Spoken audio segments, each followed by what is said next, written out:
Olá, bom dia, boa tarde ou boa noite. Eu sou o Fábio, professor de matemática. Sejam todos bem-vindos a mais uma formação do Programa de Recuperação e Aprofundamento. Hoje estamos na formação de ano em série da segunda série do ensino médio. E para começar, acolhendo a todos, eu gostaria de fazer minha audiodescrição. Os que já me conhecem, né, dessas formações da segunda série, vão se lembrar que eu sou negro, tenho 1,84 m, cabelos raspados, olhos castanhos escuros, uso óculos, a armação do meu óculos é uma armação um pouco grande, assim, mas, enfim, mais clássica.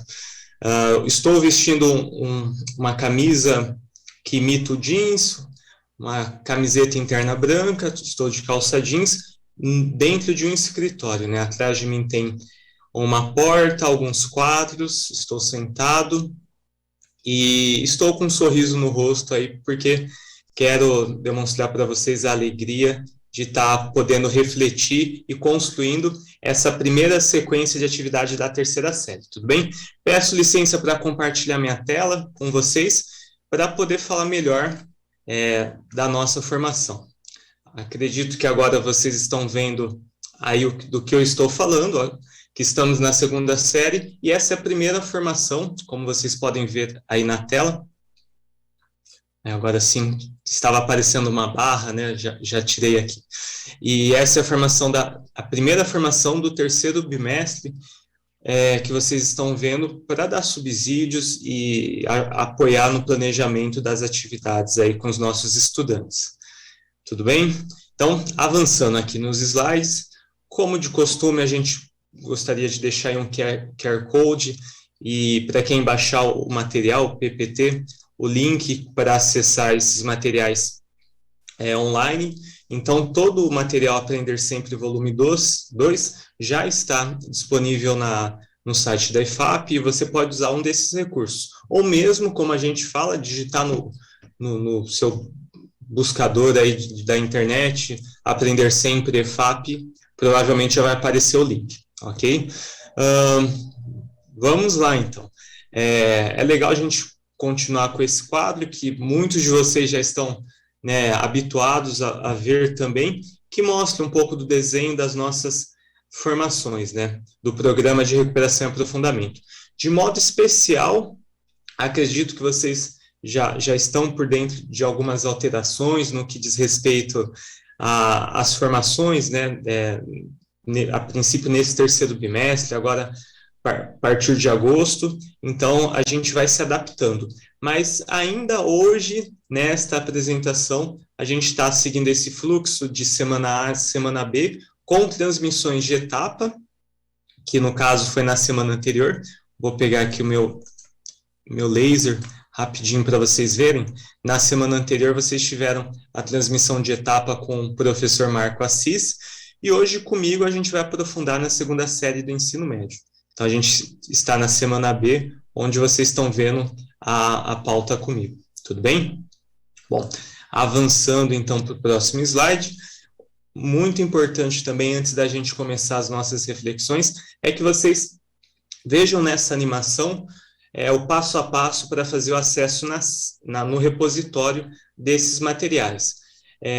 Essas gravações, elas ficam disponíveis também no YouTube, no canal da secretaria, porém, o YouTube eventualmente pode tirar fora do ar, enquanto que no repositório sempre vai estar lá, ok? Então, como vocês podem ver, o passo a passo é acessar o repositório, ok? Como vocês estão vendo, entrar na parte do servidor, com login e senha, é a mesma da sede da secretaria, selecionar a formação de recuperação e aprofundamento, escolher o dia, né? Pode ser a de hoje ou a de algum dia anterior que você perdeu, põe em pesquisar, e aí é só clicar no vídeo que você deseja, que vai ter tanto o vídeo como o anexo do PPT, ok? Então vamos avançando aí, é bem tranquilo. Mostrando de uma forma geral o cronograma, pessoal, para vocês, hoje a gente já está terminando as formações desse primeiro semestre, né? Que contempla o primeiro e segundo bimestre. Nesse quadro, a gente tem todas as formações que nós tivemos no segundo bimestre.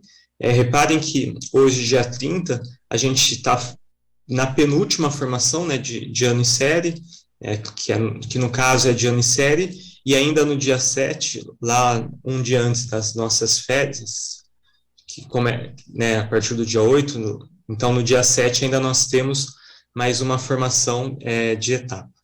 Esse slide é bem legal para a gente, de repente, quiser retomar.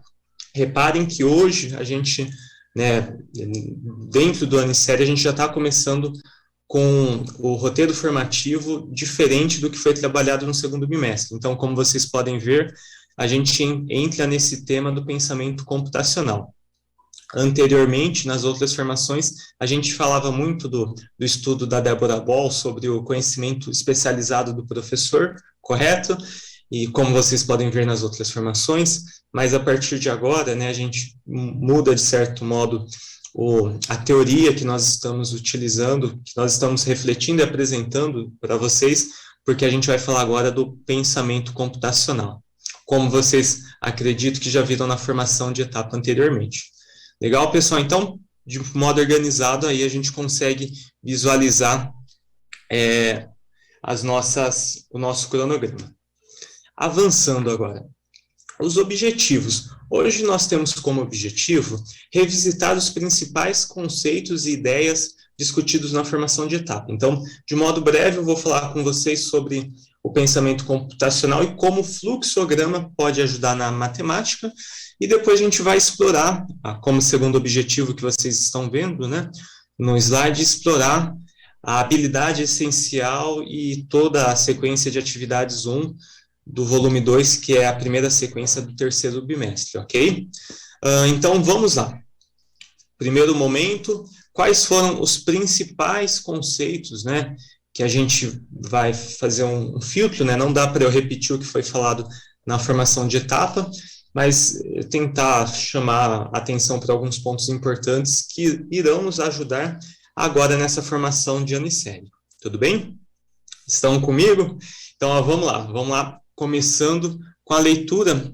Eu peço desculpas, né, por fazer a leitura, mas vai ser uma leitura breve, porque eu gostaria de, pelo menos, essa citação do Brackman, ler com vocês na íntegra, para daí a gente dar uma contextualizada e de um modo oportuno, né, com as minhas observações enquanto formador, enquanto equipe que se organizou para estar trazendo algo direcionado para você, professor da nossa rede.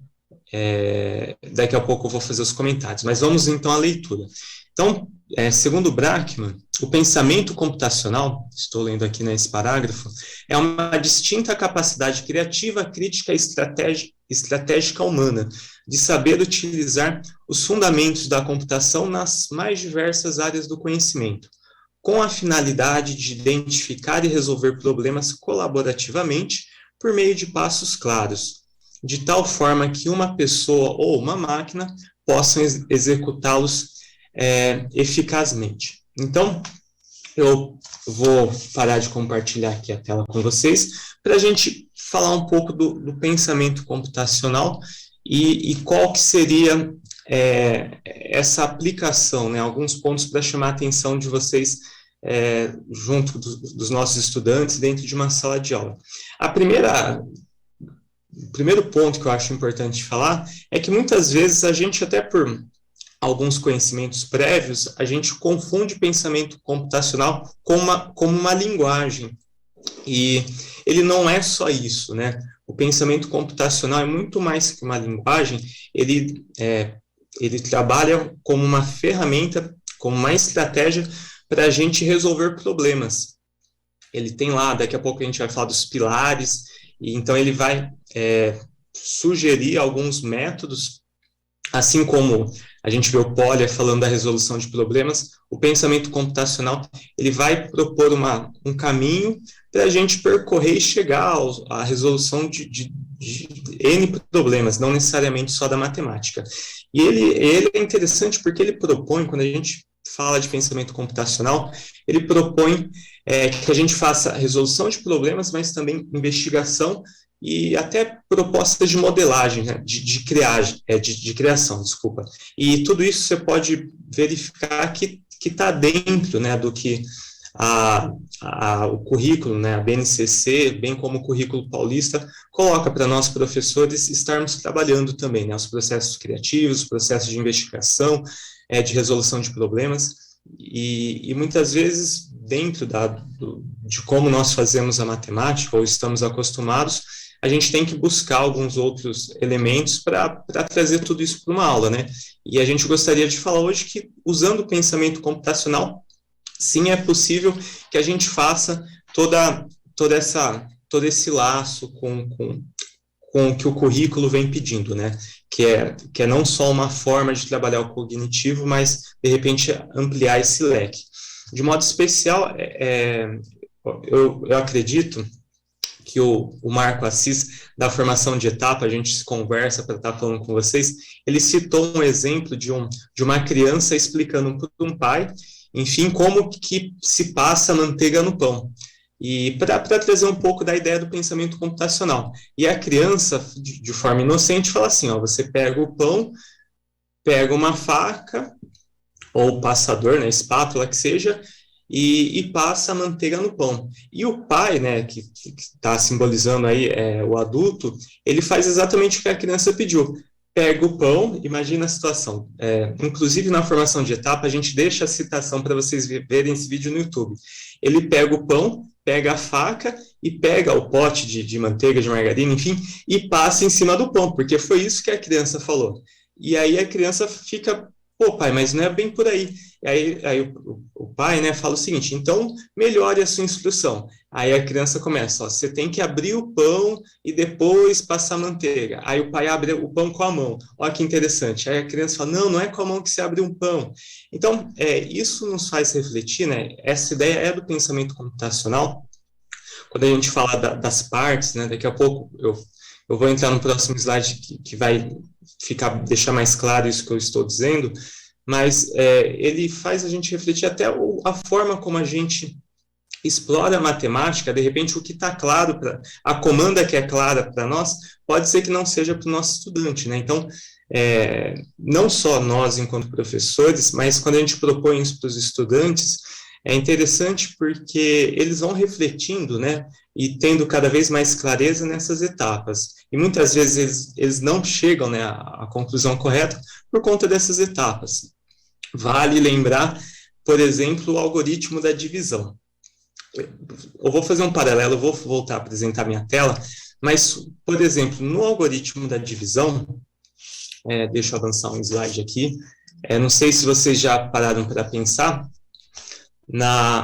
aqui, nesse segundo slide aqui, no algoritmo da divisão, com chaves, né, o que a gente muitas vezes vai tirando dos nossos estudantes?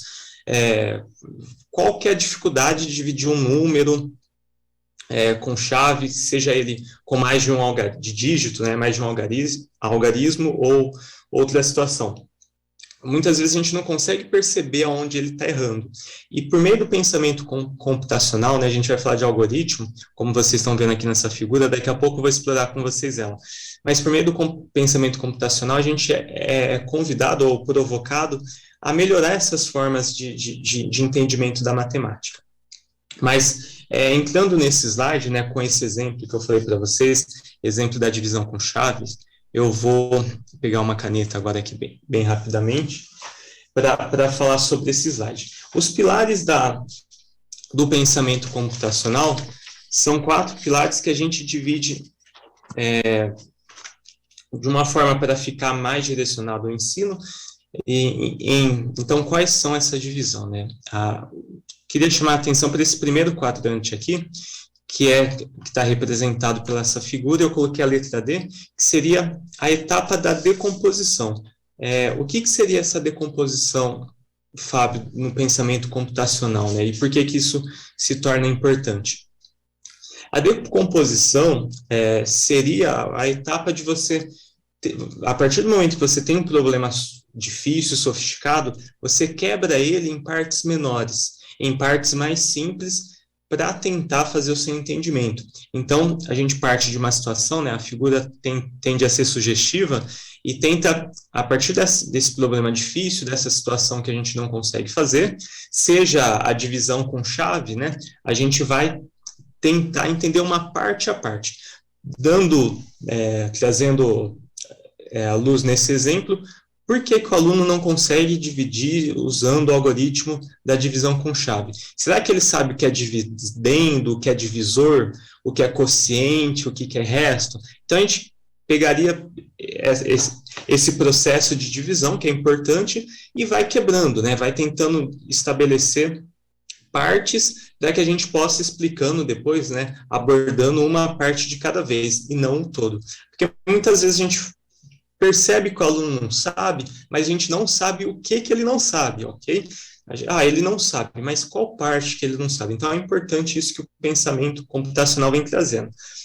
Indo um pouquinho mais rápido, mas falando do segundo ponto, que seria nesse quadrante aqui, eu vou colocar aqui, RP. O que seria o RP? O pensamento computacional traz essa questão do reconhecimento de padrões, ok? E o que seria esse reconhecimento de padrões, Fábio? Depois que você dividiu o seu problema, pegando aí o exemplo da divisão com chaves, o reconhecimento de padrão poderia ser o que eu já fiz em matemática que eu posso reutilizar nesse momento. Para nós, professores de matemática, é simples entender que uma divisão é um processo de multiplicação, né? De algum modo, é a operação inversa da multiplicação. E para aplicar o algoritmo da divisão com chave, você precisa ter bem claro a multiplicação. E nesse reconhecimento de padrões, por exemplo, seria para o aluno perceber que ele faz uma multiplicação ali do divisor com o quociente para ir determinando os restos, ok? Avançando. Depois, no terceiro momento, o pensamento computacional vai trazer o que a gente chama de abstração. A abstração, normalmente, pelo menos para mim, sempre eu pensava no abstrato, mas não necessariamente tem esse sentido, tá, pessoal? A abstração no pensamento computacional é o seguinte, veja lá, você decompôs seu problema, você verificou alguns padrões que você pode utilizar, tá? Então, já falamos da decomposição, já falamos de reconhecer padrões, e aqui, nessa etapa da abstração, você vai abstrair, no sentido de retirar, de não poluir, por exemplo, o que, de repente, na sua resolução, você pode melhorar. Então, de repente, você está lá fazendo a decomposição por chave, e reparou que aquela subtração que a gente faz embaixo do dividendo, a gente, ao invés de fazer a subtração, a gente pode fazer um cálculo mental, e não é necessário colocar no meu algoritmo que tem que montar uma subtração. Estou tentando dar um exemplo para a gente refletir o que seria essa etapa da abstração. É uma etapa mesmo de análise, onde a gente vê o que está dando certo, o que não é necessário e o que é necessário, correto? E é legal a gente perceber que isso a gente acaba fazendo em outros métodos também, como de resolução de problemas, tudo bem? Mas avançando para o último ponto, eu só estou indo um pouco rápido, porque eu gostaria de falar que tudo isso teve na formação de etapa, né? E o nosso foco aqui é só pincelar o que foi falado lá e, eventualmente, né, maiores aprofundamentos, né, você pode fazer sim, consultando depois o vídeo da formação de etapa. Então, para finalizar, a gente tem aqui nesse último quadrante, eu vou colocar um azinho de algoritmo, que é a construção do algoritmo. E o que seria essa construção do algoritmo? Na construção do algoritmo, a gente tem a questão do passo a passo, do conjunto de instruções que nós vamos ter para realizar efetivamente, né, conseguir resolver esse problema. E no passo a passo, né, no algoritmo, a gente tem, é até interessante falar desse desenho, que fica visível o fluxograma, né, deixa eu mudar aqui minha caneta. Só um minutinho aqui. Eu tentei pegar o laser, mas não deu certo. Mas só vou fazer uma flecha aqui, ó. A gente tem no fluxograma a representação do algoritmo. E por que, Fábio, a gente não para no algoritmo e tranquilo? Você está falando muito, deixa eu ver aqui vocês rapidamente. E por que, Fábio, a gente não para no algoritmo? Por que, que a gente tem que ir para o fluxograma? Gente, o fluxograma, ele é um aprimoramento do algoritmo.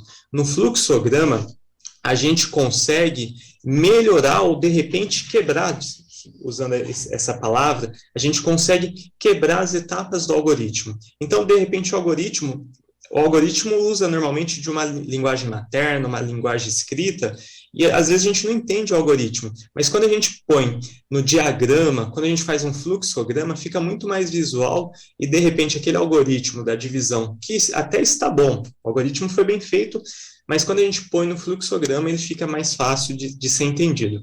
Então, por conta de tudo isso, né, a estratégia do pensamento computacional acaba sendo oportuna e bem vista para as nossas aulas, e por isso a gente sugeriu estar começando nesse terceiro bimestre com vocês. Vou voltar aqui para o slide, tá? E só para complementar, eu falei pouco, mas o pensamento computacional também, ele favorece, vou voltar aqui um slide rapidinho, por gentileza, ele favorece. Deixa eu achar aqui na tela, isso. Ele favorece, só um instante que o meu... tentei voltar aqui no slide e não foi, deixa eu ver. Agora foi. Ele favorece, isso acontece, né?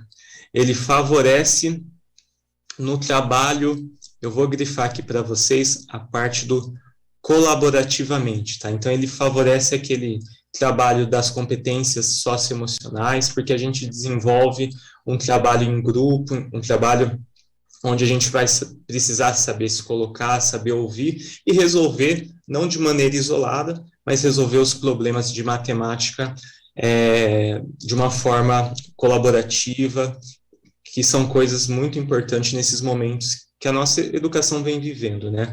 De trabalhar em grupo e saber conviver com os colegas, ok? Então, essas que são algumas colocações importantes sobre da transmissão de etapa. Como eu disse para vocês, quem já viu vai achar talvez um pouco repetitivo, ou de repente vai lembrar do que foi falado, mas quem não viu, por favor, volte e veja, né, com mais profundidade a teoria, né, os referenciais teóricos no que diz respeito ao pensamento computacional, ok? Agora, gente, vamos entrar na habilidade essencial da sequência de atividades 1.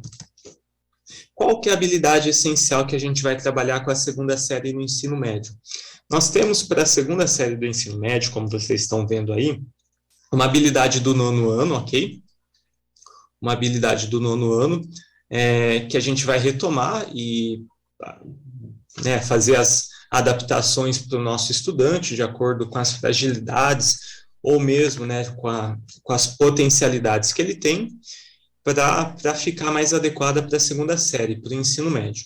Mas é uma habilidade que fala de compreender as funções como relações de dependência unívoca entre duas variáveis, né? Vocês estão vendo aí na tela. E ele coloca algumas situações interessantes, porque ele fala de representações. A gente vai falar de funções, compreender funções, olha lá o processo cognitivo, compreender. Mas ele fala de representações numéricas, ok? Ele fala também de representações algébricas e gráficas. Então, ele coloca, né, como vocês vão ver nos próximos slides, a exploração é feita dentro desses 3 locais, né, desses 3 modos da gente se apresentar a objeto de conhecimento função. Então, a gente vai falar desde a representação numérica, da representação algébrica e gráfica, que esse objeto de conhecimento tem. E por fim, né, ele vai falar de analisar situações que envolvam essas relações, ok? Então, essa é a nossa habilidade que a gente tem que ter em mente para estar trazendo para os nossos estudantes. Como vocês sabem, o material ele é uma ferramenta, né? A gente precisa pensar no material não como algo que está fora do currículo, ou como algo que de repente não possa ser adaptado. Muito pelo contrário, ele é uma ferramenta, a gente tem o norte, que é a habilidade essencial, perfeito? A habilidade essencial é o nosso norte. E no material, ele traz, né, uma proposta para a gente estar trabalhando essa habilidade essencial. É interessante falar que esse material, ele tende a abranger as mais diversas situações, né? Então, como vocês vão ver nos temas das aulas, a gente vai do mais básico, né? Então, aqui a gente tem na aula 1 e 2 o tema viver em função de, daqui a pouco eu vou comentar sobre esse tema, que vai do mais básico e tenta lá no final, nas aulas 7 e 8, de repente dar algo mais substancial, mais complexo, para que, de repente, também sirva para o aprofundamento dos nossos estudantes. Então, como eu disse, na aula 1 e 2, o tema é viver em função de, aula 3 e 4 fala um pouco mais, um pouco de história sobre o conceito de função. Então, aqui é legal que ele vai falar um pouco da história da matemática, então isso é sempre importante a gente valorizar, né, a história da matemática. Nas aulas 5 e 6, vai trazer um pouco da questão de diferentes representações, como vocês estão vendo no tema, e por último, aula 7 e 8, resolvendo problemas com funções, ok? E agora sim, a gente vai falar um pouquinho mais dessas aulas. Olha só, nas aulas 1 e 2, eu separei para vocês aqui, ele viver em função de, né? Esse é o título da aula, como vocês estão vendo aqui, aulas 1 e 2, e vocês vão ler o material, mas basicamente é legal a gente ter isso na cabeça e já ir pensando em como trabalhar isso com os estudantes. Ele traz um texto, ele contextualiza um texto falando sobre a família dele, enfim, onde nesse texto tem várias situações da aplicação da palavra, né, do significado em função de. Então, trazendo para a nossa língua, né, para o nosso significado da palavra, essa expressão em função de tem um significado, ok? Em função de. E isso ele explica num texto de português, né, digamos assim, né, de linguagens, que teoricamente não tem nada a ver com a matemática, mas ele vai tirando do estudante o que significa isso, né, estar em função de alguma coisa. Então, essa primeira aula, 1 e 2, é muito interessante para dar essa base, né, o que é a palavra estar em função. E depois desse texto, que aparentemente é de outra área, né, diz respeito a linguagens, mas ele vai começar a colocar, o material tem essa proposta, as primeiras relações de funções usando a representação numérica, ok? Então, como eu disse para vocês, a habilidade essencial tratava da representação numérica, algébrica e gráfica. E nessas aulas 1 e 2, ele vai trazer um pouco da relação entre grandezas, mas falando numericamente. E é legal porque o material ele fica um pouco escrito nisso, nessas duas aulas, para dar um tom de uma aula mais simples, né, de uma introdução, de repente, uma recapitulação, não, uma retomada do que, de repente, o nosso estudante ainda tenha dificuldade, né, lá do nono ano e não saiba, ok? E aí ele avança. Nas aulas 3 e 4, pessoal, acontece o seguinte, o tema né, um pouco de história sobre o conceito de função. Esse é o tema, como a gente já tinha visto. E de verdade, ele traz alguns referenciais falando da história das funções ao longo da Idade Antiga, da Idade Média, da Idade Moderna, né, contemporânea. E ele vai fazendo algumas situações muito bacanas, até para a cultura matemática, onde ele coloca assim, olha, na Idade Antiga, as funções eram utilizadas para fazer relações entre marcações e quantidades de animais, né, que a gente tem até aquela representação mais antiga, deixa eu trazer o slide aqui para mim, para eu poder estar aparecendo para vocês. Não sei vocês, se vocês já fizeram uma abordagem dos números naturais, falando da necessidade do homem, da civilização naquele momento, de contar quantos carneiros tinham, quanto numa pastagem, coisas do tipo, onde ele fazia risquinhos, ok? Então, o material vai trazer essa história da matemática, mostrando essa relação do risco dos riscos, né, com a contagem dos animais, como um primeiro contato com as funções. Olha que bacana. Ele faz todo um comentário e deixa a citação, inclusive, do referencial teórico para quem quiser aprofundar. Aí depois ele avança um pouco e vai falar da Idade Média, onde eu achei fantástico.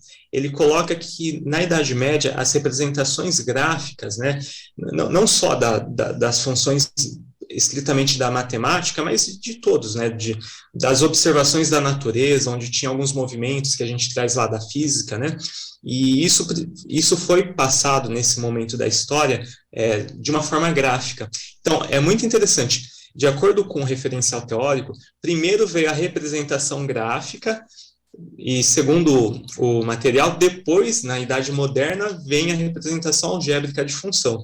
Então, tudo isso o material fala, e dependendo de como você sente a sua sala, talvez seja bacana você trazer isso para eles, né? E nessas aulas 3 e 4, como eu disse, nas aulas 1 e 2 falou muito da questão numérica, né? Da representação numérica das funções. Nas aulas 3 e 4, aí ele já traz um pouco essa parte algébrica, né? Para os estudantes relacionarem, né, os números com uma função, a função com uma situação algébrica, desculpa, com uma situação gráfica e também algébrica, ok? Então, essa é o caminho que o material vai fazendo.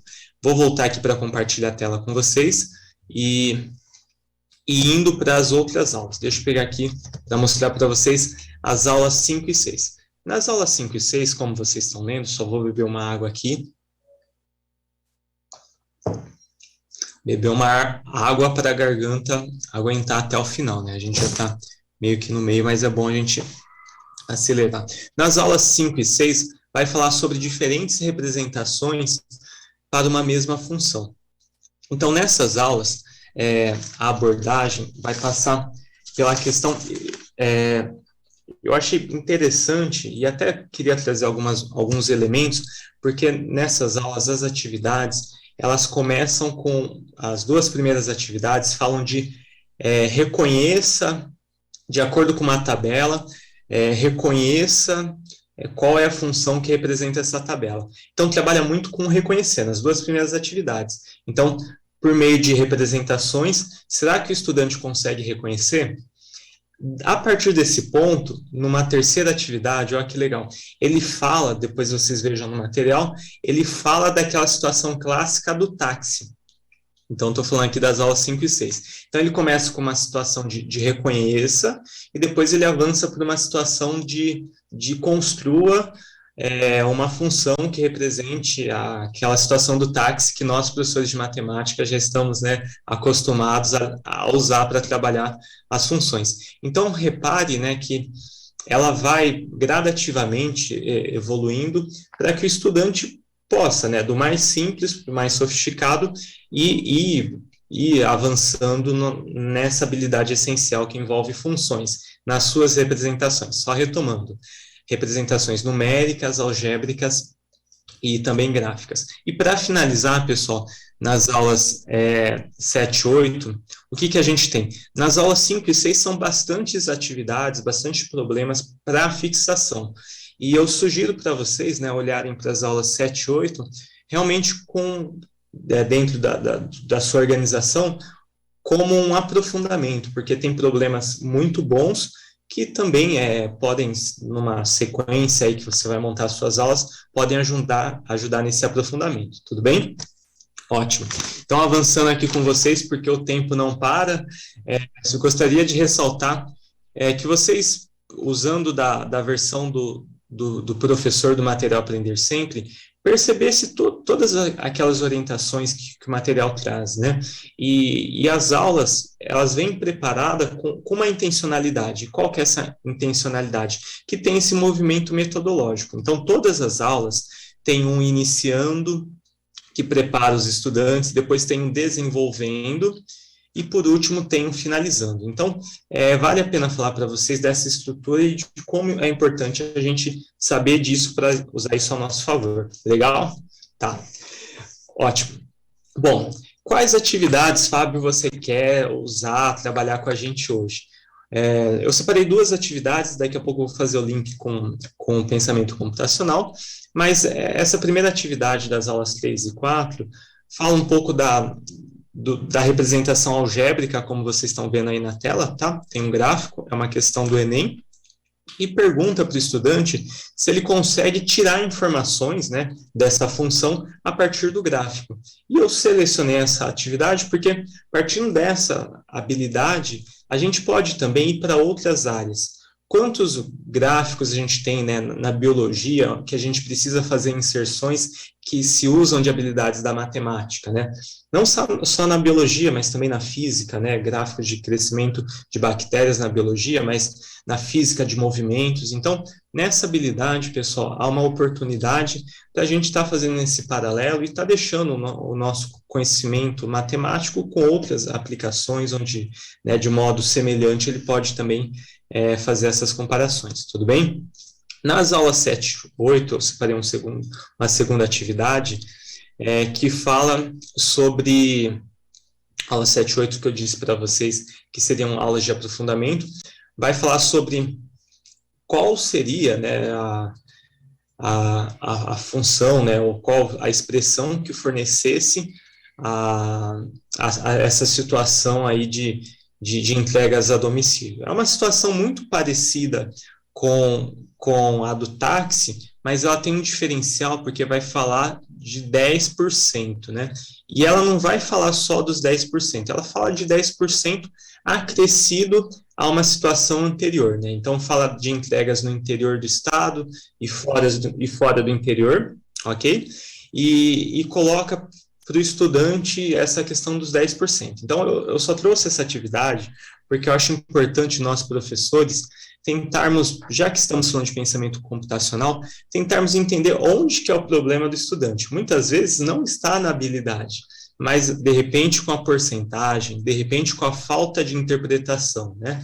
E, como eu disse para vocês, é um problema das aulas 7 e 8, e essas aulas 7 e 8 já trabalham, né, com aprofundamento, então, fala da questão de construir a expressão, é algo que a gente espera como mais adequado que o estudante tenha, tá?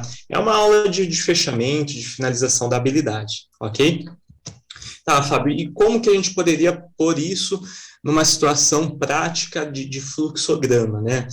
Usando esse pensamento computacional que você falou ainda há pouco.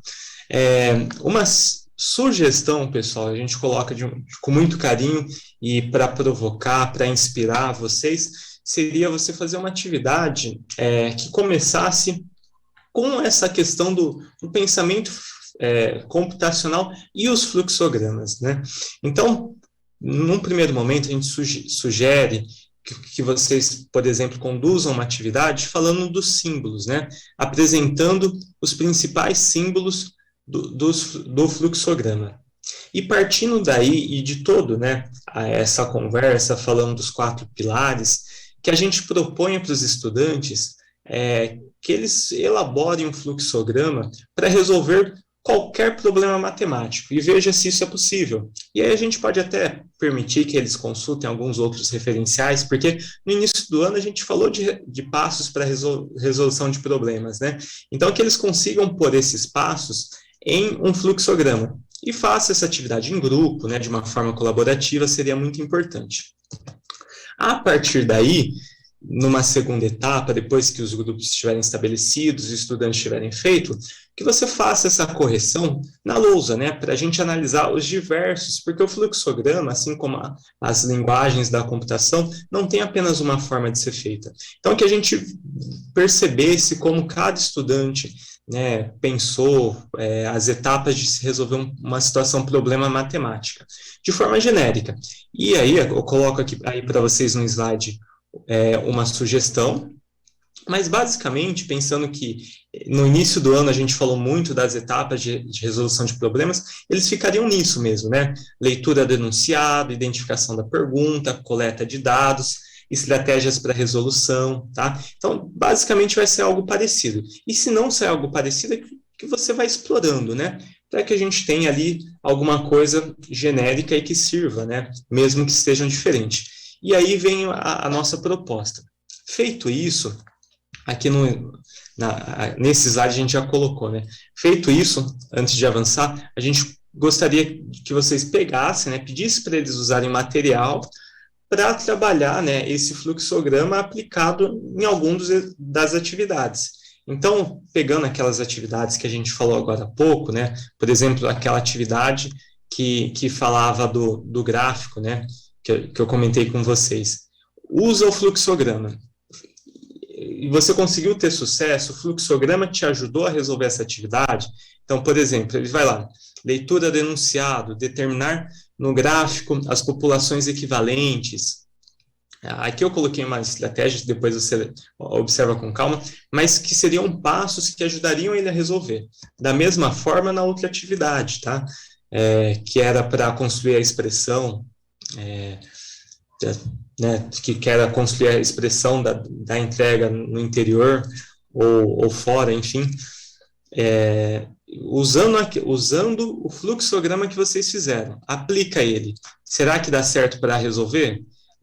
Por exemplo, leitura do enunciado, determinada uma expressão, para que a gente veja, né, e para que eles percebam que o fluxograma é interessante. Porque às vezes a gente dá a teoria, mas no momento da prática eles não veem tanta viabilidade.